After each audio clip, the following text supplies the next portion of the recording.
Development మీద vote అడిగినాం, సంక్షేమం మీద ఓటు అడిగినాం తప్ప ఈ రకమైన బ్లాక్ మెయిల్కి ఎప్పుడు బీఆర్ఎస్ పాల్పడలేదు, పాల్పడదు. ఎస్, లాస్ట్ క్వశ్చన్ మైక్ ఇక్కడ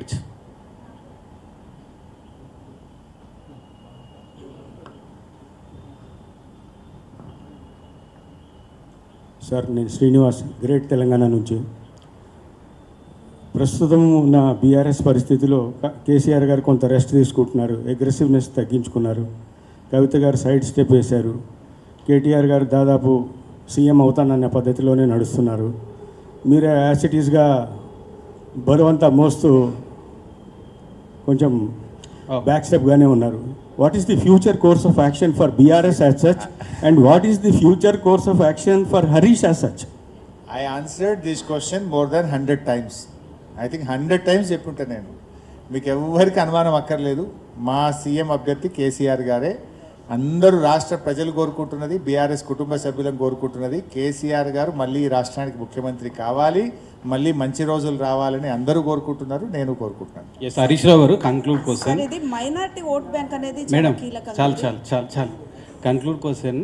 జూబ్లీ హిల్స్ ఉప ఎన్నికల సందర్భంగా మీరు గతంలో చాలాసార్లు చెప్పారు, ఒక సిట్టింగ్ ఎమ్మెల్యే చనిపోతే ఆ సిట్టింగ్ ఎమ్మెల్యే సంబంధించిన బంధువులకు టికెట్ ఇవ్వడం, సానుభూతి ఓట్లు వద్దని ఒక్క సందర్భంలో మినాయిస్తే అసలు ఆ సానుభూతి ఓట్లు అవసరం లేదు, వాళ్ళకి టికెట్ ఇవ్వద్దని కూడా గతంలో మీరు ప్రూవ్ కూడా చేశారు.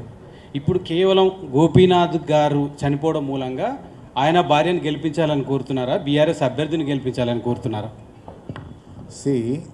గతంలో దుబ్బాకలో మా రామలింగారెడ్డి గారు చనిపోతే వారి సతీమణికి టికెట్ ఇచ్చాము, అయినా మేము అక్కడ ఓడిపోయాం. సరే, అప్పుడు Congress no LRS no BRS అన్నది. అప్పుడు మేము ఎల్ఆర్ఎస్ స్కీమ్ తెస్తే ఫ్రీగా చేయాలి ఎల్ఆర్ఎస్ అని పెద్ద ఎత్తున దుమారం లేపింది. ఇప్పుడేమో సరే వీళ్ళే ఎల్ఆర్ఎస్కు ముక్కు బిండి పైసలు వసూలు చేస్తుండ్రు. మళ్ళీ ఆ రోజు ఫ్రీ ఎల్ఆర్ఎస్ అన్నారు, ఇలా గెలిచినాకనేమో వసూలు చేస్తుండ్రు. ఇంకా అట్లా చెప్తే రేవంత్ రెడ్డి చాలా ఉంటాయి. అడ్వైజర్ల మీద అప్పుడు హైకోర్టులో కేసు వేసిండు, ఇప్పటికీ అడ్వైజర్లు ఈయననే అపాయింట్ చేస్తుండు, 6 అడ్వైజర్లు అపాయింట్ చేసిండు. అప్పుడేమో అడ్వైజర్ల మీద హైకోర్టులో కేసు వేసిండు. This case is today is also pending in the high court, but as CM is appointing advisors. సరే, మీరు అన్నట్టు జూబ్లీ హిల్స్లో మేము కోరుతున్నది ఒకటే, మాగంటి గోపీనాథ్ గారు చేసిన మంచి పనులను చూసి గెలిపించండి ఒకటి, బీఆర్ఎస్ పార్టీ చేసిన అభివృద్ధిని చూసి గెలిపించండి.